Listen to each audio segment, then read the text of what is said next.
সার্জিস আলম ও হাসনাত আব্দুল্লাহ এত বড় নেতা হয় নাই যে তাদের কাছে ক্ষমা চাইতে হবে, বরং তাদেরকেই আগে প্রকাশ্যে ক্ষমা চাইতে হবে।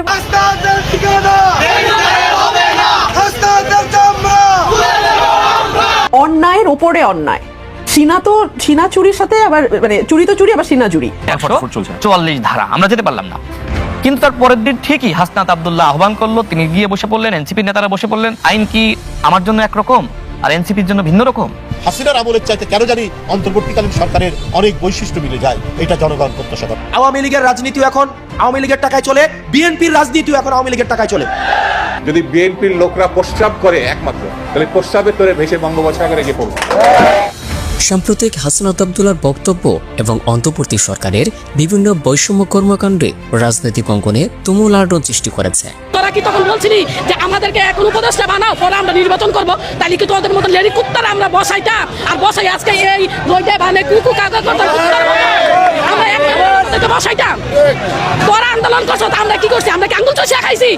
9 মাস আগে তো আন্দোলন করছি সব জায়গাতে। আন্দোলন করলে 9 মাস আগে ওদের গুলুগুলু গাল দেখলাম না, ওদের চাপার মধ্যে মানুষ দেখলাম না। এখন তো জোর ক্ষমতা 20,000 টাকার কেস কোথায় থেকে আসে?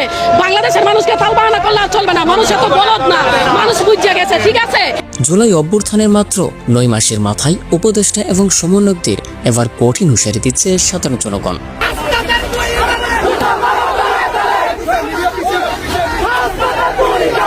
এরকম সত্য কথা বের হয়, তাই হাসনাতেরও এরকম কথা বের হয়ে গেছে। কিরকম ওরা এই কাজবাজগুলো করে।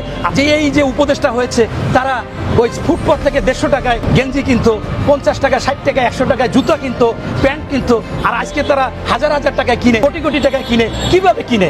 আওয়ামী লীগের পর এবার বিএনপির পিছু লেগেছে এনসিপি। বিএনপি নিয়ে হাসনাতের বক্তব্যকে ঘিরে হাসনাতকে এবার ক্ষমা চাওয়ার আলটিমেটাম দিয়েছে বিএনপি নেতাকর্মীরা। বিএনপি নাকি আওয়ামী লীগের টাকায় চলে, এটা স্পষ্ট রাজনৈতিক বিপক্ষতার প্রমাণ।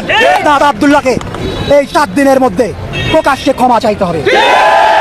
সমন্বয়কদের নতুন দল এনসিপিকে বিভিন্ন সুবিধা দিচ্ছে অন্তর্বর্তী সরকার, যে সুবিধাগুলো পাচ্ছে না অন্যান্য রাজনৈতিক দল। শুধুমাত্র এনসিপির নেতা হওয়ার কারণে সেখানে তাদেরকে আন্দোলন করতে দেওয়ার সুযোগ দেওয়া হয়েছে। দেখেন, তার ঠিক আগের দিন, যেদিন দামি রাষ্ট্রপতি শেখ হাসিনার 1 নম্বর দোসর আব্দুল হামিদ পালিয়ে গেল, আমাদের যুব সংগঠন তারা স্বরাষ্ট্র মন্ত্রণালয় ঘেরাও করার জন্য গিয়েছিল। আমি সেখানে নিজে ছিলাম, পুলিশ আমাদেরকে যেতে দিল না। একই কথা বললো সচিবালয়, যমুনা, এইসব এরিয়াতে 144 ধারা আমরা যেতে পারলাম না।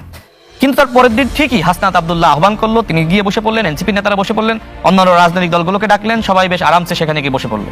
তো আমার প্রশ্ন হলো, আইন কি আমার জন্য একরকম আর এনসিপির জন্য ভিন্ন রকম? সরকারের এমন বৈষম্য করায় এবার অন্তর্বর্তী সরকার নিয়ে মুখ খুলেছে গণ অধিকার পরিষদের নেতা রাশেদ খান। অন্তর্বর্তী সরকারকে ব্যবহার করে এনসিপির এমন কর্মকাণ্ডে ক্ষুব্ধ সাধারণ জনগণ, তাই তো তারা বলছে অতি দ্রুতই ছাত্রদের নতুন দল এনসিপি ধ্বংস হবে। ইস্টাক মেয়র হইলে তো এনসিপিদের খাওয়া নাই, খাওয়া বন্ধ হয়ে যাবে। এনসিপির অনেক নেতারাই আছে এই ইঞ্জিনিয়ারিং ইস্টাক হোসেন যাতে মেয়র হতে না পারে, শুধু আসিফ একা না, উনার আরো বিভিন্ন লোকজন আছে। উনি হচ্ছে ফোকাস করছে উনি, আর বাকিরা উনাকে ইন্ধন দিচ্ছে। আসলে ইন্ধন দিয়ে তো লাভ নাই। এই এনসিপি কোথায় চলে যাবে? এরকম হাজার হাজার আমরা দেখছি, কত এনসিপি তৈরি হয়েছে, কিন্তু এনসিপিরা এরকমও থাকবে না। তারা ওই ছাত্র জনতার আন্দোলনে তারা কয়েকদিন পরে দেখবেন তারা নিজেরাই চুল ছিঁড়াছিড়ি করবো, নিজেরাই মারামারি করবো। ইতিমধ্যে দেখছেন যে অনেক সমন্বয় কিন্তু পদত্যাগ করছে, গতকালকে আমি দেখেছি। তাদেরও হবে, তারা যেই কয়জন আছে উপদেষ্টা তাদের মধ্যেও হবে, আপনারা দেখবেন এবং সাধারণ জনগণও দেখবে। সেই অপেক্ষায় আছি আমরা।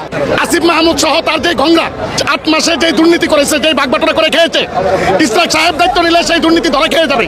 তারা এই এনসিপি কে প্রতিষ্ঠা করার জন্য এই সিটি কর্পোরেশন, ওয়াসা, এলজেডি সরকারি যত বড় বড় প্রতিষ্ঠানগুলি আছে, ওই সমস্ত প্রতিষ্ঠানের টাকা পয়সা লুটপাট করে এনসিপি নেতারা বাগবাটোরা করে নিচ্ছে। এখন এই জায়গায় দায়িত্বশীল লোকজন যদি ক্ষমতায় আসে, তাদের সেই দুর্নীতি এবং বাগবাটোরা বন্ধ হয়ে যাবে। বিদায় এনসিপি রাজনীতিক চলবে না, বিদায় তাদের খরচপাতি কোথা থেকে আসবে? এখন তো এই দুর্নীতির মাধ্যমে তারা বাগবাটোরা করে তাদের রাজনৈতিক দল চালাচ্ছে। এই দুর্নীতি বন্ধ হলে তাদের রাজনীতি বন্ধ হয়ে যাবে, তাদের সংগঠনই বন্ধ হয়ে যাবে। এই ভয়েই মূলত আসলে তারা জনপ্রতিনিধির হাতে ক্ষমতা হস্তান্তর করতে। এনসিপি নেতাকর্মীদের এরকম বিতর্কিত মন্তব্যে কি বলছে রাজনৈতিক নেতাকর্মীরা? সাধারণ জনগণ এবং বিএনপির নেতাকর্মীরা একত্রিত হয়ে হাসনাতের চামড়া তুলে নেওয়ার সিদ্ধান্ত নিয়েছে। কি অদ্ভুত ব্যাপার!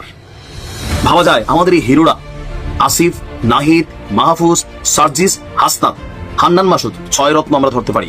এই 6 রত্নের গত 8 মাসে অর্জন হচ্ছে এদের চামড়া এদের নিজের এলাকার জনগণই তুলে ফেলতে চাচ্ছে। যেখানে আমরা দেখেছি যে সাবেক পলাতক প্রধানমন্ত্রী শেখ হাসিনা তার যে নিজের এলাকা গোপালগঞ্জ, সেটা হচ্ছে তার দুর্গ।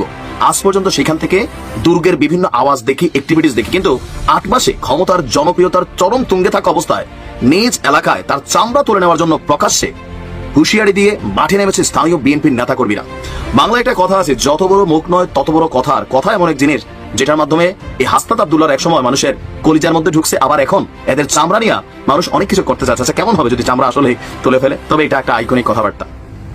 আওয়ামী লীগের টাকায় বিএনপি চলে নাকি এনসিপি চলে? প্রশ্ন গণমাধ্যমে, জনমাধ্যমে, মনোমাধ্যমে সব জায়গায় কিন্তু আছে।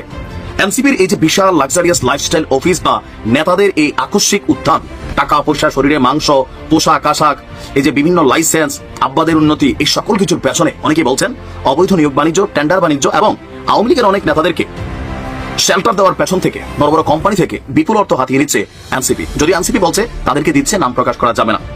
আর এই এনসিপির এই নেতারাই যখন বলেন যে আওয়ামী লীগের টাকায় চলছে বিএনপি, স্বাভাবিকভাবে বিএনপির রাজনৈতিক অবস্থান থেকে বিষয়টা চরম অপমানের। একদিকে দুদু বলছেন যে পিশাবের তোরেই ভেসে যাবে হাসনাত আব্দুল্লাহরা, থুতু মারলে এরা মাথা তুলে দাঁড়াতে পারবে না। সেখানে আজকে কি একটা পরিস্থিতি তৈরি হয়েছে দেখেন, অপমান জিনিসটা কত দ্রুত চলে আসছে।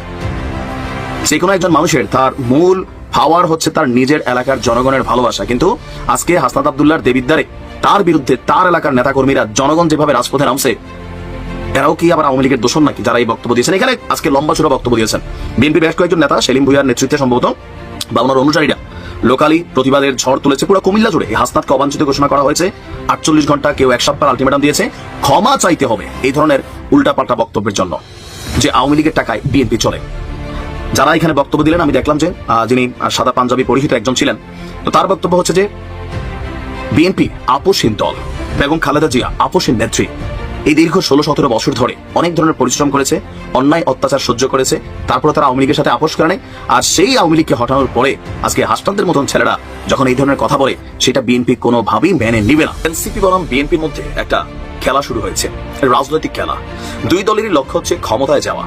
তবে কিংস পার্টি হিসাবে এনসিপি যেই সুনাম অথবা ধরেন কি বলা হয় যে বীরত্ব অর্জন করেছে, সেই বীরত্ব অর্জনের জায়গা থেকে মাঝে মাঝে এনসিপির নেতাকর্মীরা এমন এমন বক্তব্য দেন যাতে বিএনপির পুরো শরীরে আগুন ধরে যায়। অলরেডি এনসিপির একসময়ের হিরোরা, কারুর গলায় আজকে আমরা দেখছি যে আইকনিক জুতার মালা দেখছি, কাউকে ডাস্টবিন বানিয়ে ময়লা নিক্ষেপ করতে দেখছি, আবার কাউকে কুমিল্লার মাটিতে অবাঞ্ছিত ঘোষণা করা হয়েছে, আলটিমেটাম আসছে, ক্ষমা চাইতে হবে। আর এবার এই খেলার মধ্যে যিনি এগিয়ে এসে পড়ে গেছেন তার নাম হচ্ছে হাসনাত আব্দুল্লাহ। দর্শক, হাসনাত গত সপ্তাহে, সম্ভবত এই সপ্তাহে আপনার কুমিল্লা গিয়েছিল।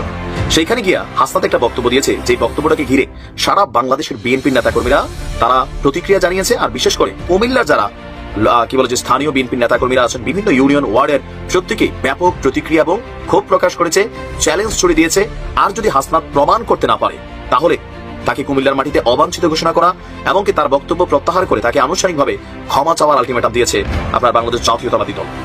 জাতীয় নাগরিক পার্টির মুখপাত্র হাসনাত আব্দুল্লাহর যে বক্তব্য